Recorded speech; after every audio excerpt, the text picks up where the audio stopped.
So I have another idea for a product that I want to sell. I saw this in a shop, which is it's basically a fondue salt, and it's got a little like pan. The first thing I thought this would be a really good training pan for, like, if you're trying to like teach a 4-year-old how to cook. I don't know, you get some like super noodles or something and you put them in there and then you turn it on. And then when I realized that it's not actually a cooker for a child, it's actually just a chocolate. It's just supposed to be a chocolate melting.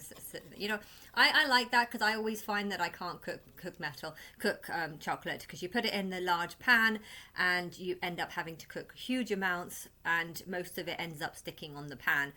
So really you want something like this so you can put the chocolate in. So I kind of did buy it for the chocolate, but I also got some toast. I've got some bread in there here, and I thought it'd be interesting to see if I can cook beans on it.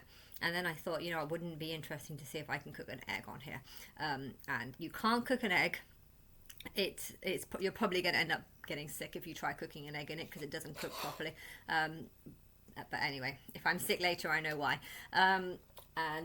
But yeah, it does work for beans and it does work for basic stuff. But I would love to make something that's like this, but actually has 3 settings. So right now it's got a setting 1 and a setting 2. So I guess 1 is for melting the chocolate and 1 is for just keeping the chocolate continuously melted. But I would have a third so I'd have 1 for just like a warming setting, 2 which is like a melting chocolate or melting cheese, and then I'd have a third setting which would be like a proper cooking session. I don't know if it needs to be as big as this.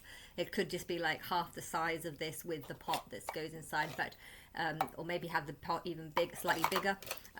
But yeah, I would have that as like a kind of mini travel. I don't know. Sometimes you go to hotels and they don't have like a kettle. So you know, if you go abroad and you go to a hotel that doesn't have a kettle, it's really annoying, because English, we like our tea and coffee and we can't do that. So I would have it as like I would design it so that it's designed to heat boiling water.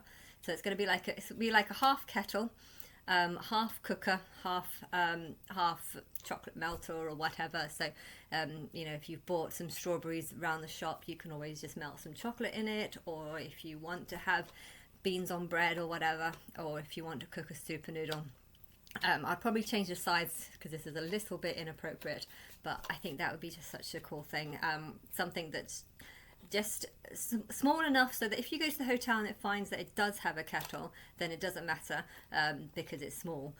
But if you go to a hotel abroad and find that it doesn't have a kettle, well, you will be able to cook kettle on this, and it will be also good for a feeder. If you've got like milk that needs to be warmed or at a sort of temperature, you can keep it in there.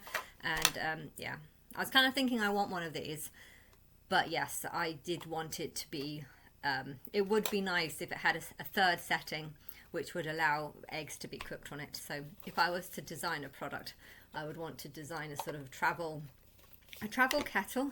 But it's not just a kettle, it's a multi-use kettle. So if you want to cook beans, if you want to cook an egg, if you want to cook super noodles or chocolate, then you have it. And it needs to be a little bit more practical than this. I don't know why it's so big. So the base needs to be smaller, and maybe that could be a tiny bit bigger. But I think it's quite cute having it exactly that size. But I mean, that's a coffee size. I think that's about the same as like a coffee if you fill that with water. But yeah, I would like to have a travel kettle / cooker, and so I've got that idea, and then the umbrella idea, which is like an umbrella that has like different shading degrees, so that if you don't want to have full sun on you and you just want like a netted type of one, so that way you get some sun, just not as strong.